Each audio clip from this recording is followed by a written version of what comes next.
There is a serious flaw in how modern homes are designed, and most people never realize it until the power goes out. Decades ago, people survived brutal winters in houses that had no electricity, no furnaces, no insulation foam, and no modern technology at all. Yet those homes stayed warm long after the fire went out.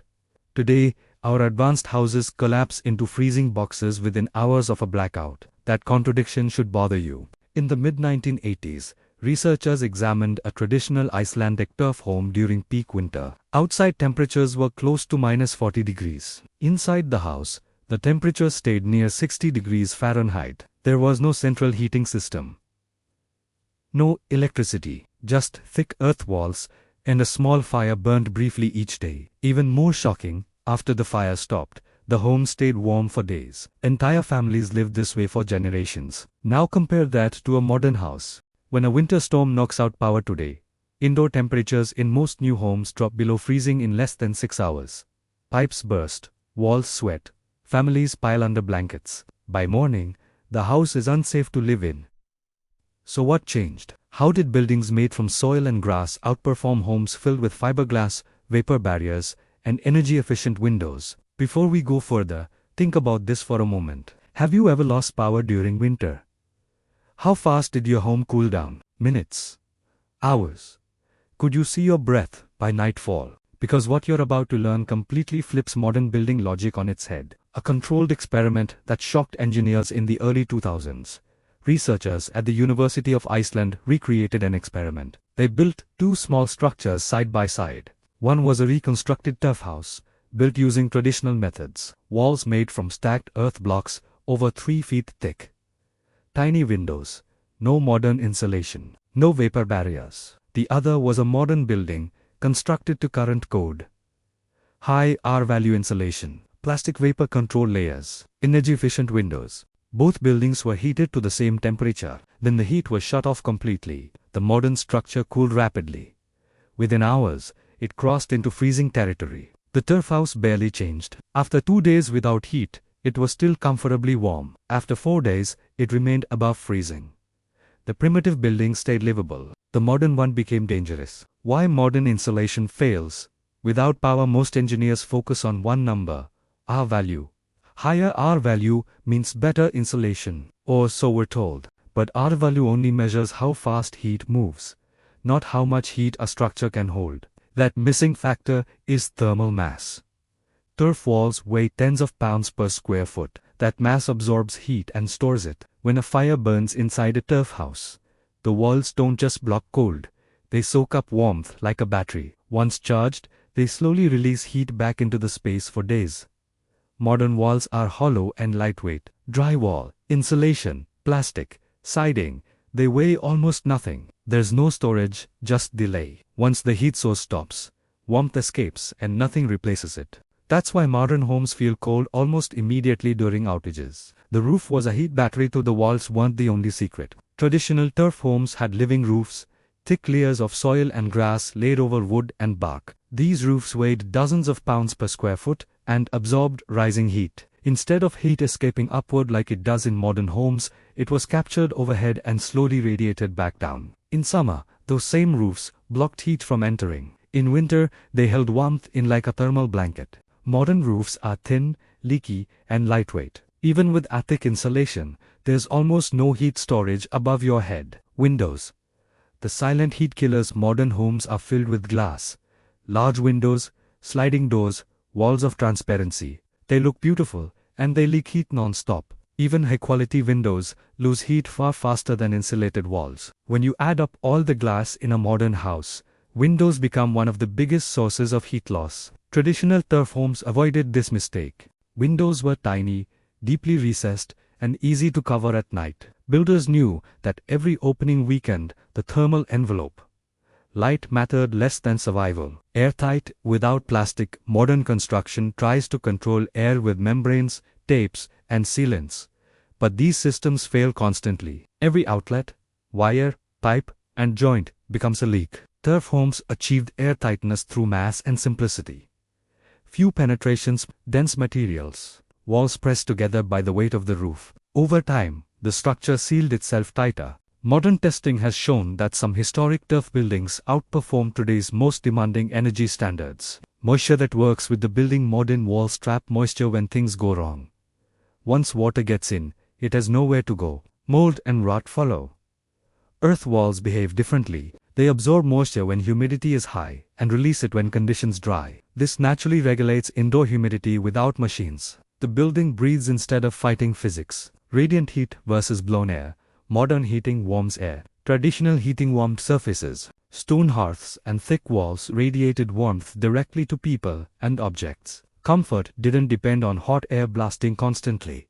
Even at lower temperatures, spaces felt warm. When the fire stopped, the building itself kept working. Why we abandoned a superior system? The reason wasn't performance. It was speed, scale, and profit. After World War II, the goal was fast construction, using factory materials and unskilled labor. Stick framing won because it could be mass-produced.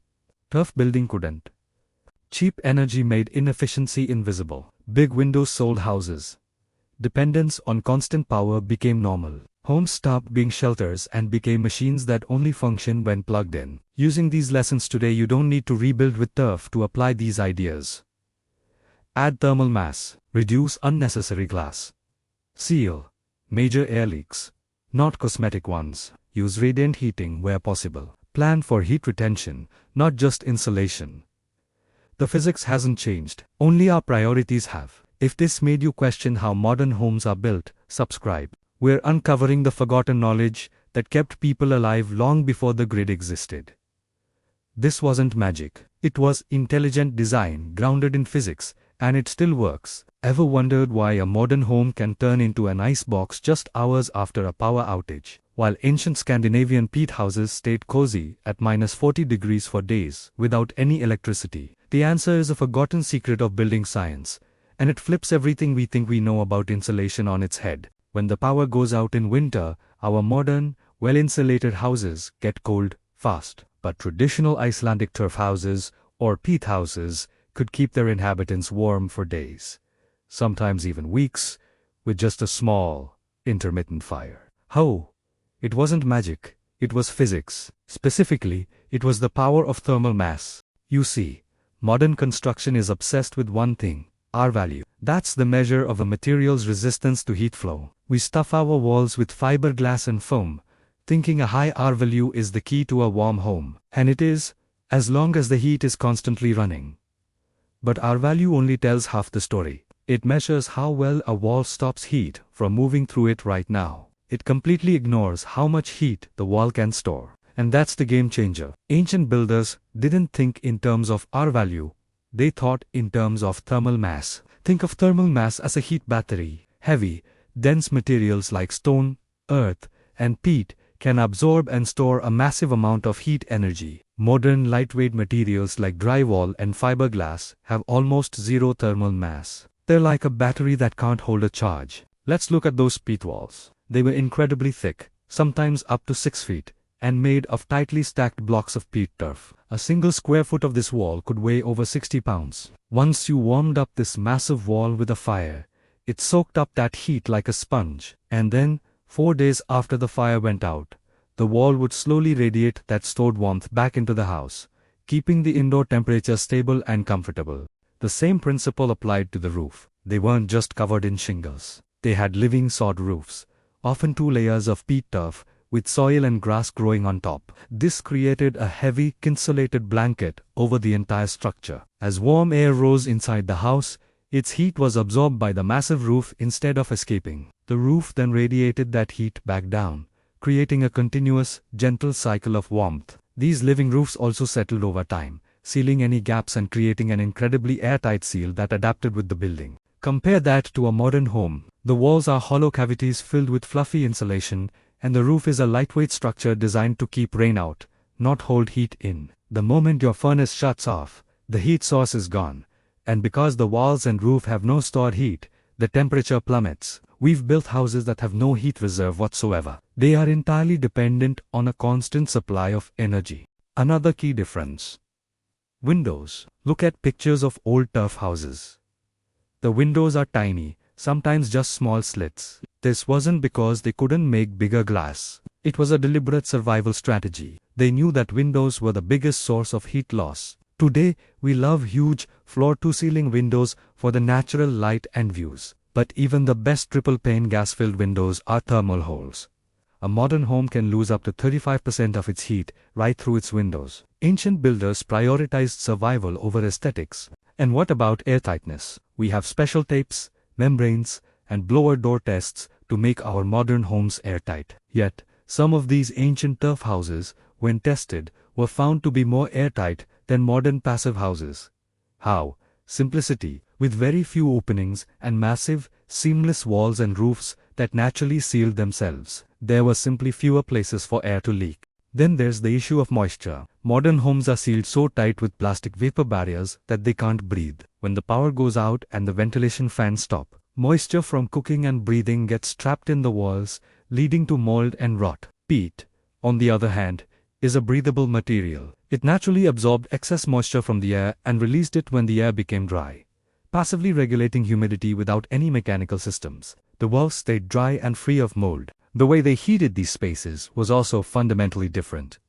We use forced air systems that blow hot air around. This primarily heats the air, which cools down quickly. Ancient homes used radiant heat from a central fire and from the warm walls themselves. Radiant heat warms objects and people directly, not the air. It's a much more efficient and comfortable form of heat. You feel warmer at a lower air temperature, and the warmth lingers long after the fire is out because the mass of the building itself is radiating heat. So, if these old methods were so much better, why did we abandon them? The answer, depressingly, comes down to speed and profit. After World War II, there was a massive demand for new housing. The goal was to build as many homes as possible, as quickly and cheaply as possible. Stick framing with lightweight materials could be mass-produced. Building a heavy, labor-intensive peat house couldn't. The ancient knowledge wasn't abandoned because it was inferior. It was abandoned because it couldn't be scaled for the modern industrial economy. There's another, more cynical reason. A house that stays warm with almost no fuel isn't very profitable for energy companies. A modern house that requires constant electricity or gas to remain livable creates a perpetual customer. We have, in effect, engineered a dependency on the grid into the very design of our homes. We've built fragile shelters that are more like life support systems than homes. They function beautifully when all systems are go, but they die the second the power is cut. So, what can we learn from this? Most of us can't go out and build a peat house, but the principles are timeless and can be applied to modern construction. We can incorporate more thermal mass, using materials like concrete, brick, or stone inside our homes. We can prioritize radiant heating systems over forced air. We can be more strategic with window placement and size, balancing light with heat loss. We can design for passive moisture control with breathable materials. The builders of these ancient homes weren't primitive. They were masters of physics, perfecting their designs over generations of trial and error. Their knowledge wasn't superstition. It was a sophisticated understanding of how to work with nature to create resilient, comfortable, and truly sustainable shelters. It's a lost science that we'd be wise to rediscover. Thanks for watching. If you found this interesting, don't forget to like this video and subscribe for more deep dives into forgotten technologies. See you next time.